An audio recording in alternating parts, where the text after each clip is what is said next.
Meaning of disinterest. Disinterest. Disinterest.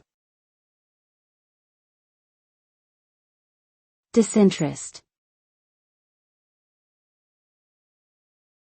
Disinterest.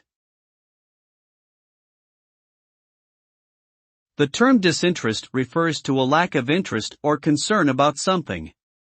When someone is disinterested, they are not emotionally invested in a particular activity or subject. This can result in a more objective point of view, as the individual is not swayed by personal biases or attachments. Alternatively, it can also lead to apathy or a lack of motivation. In professional settings, being disinterested can be an asset, as it allows for impartial decision-making and unbiased analysis. However, in personal relationships, it may indicate a lack of investment or care.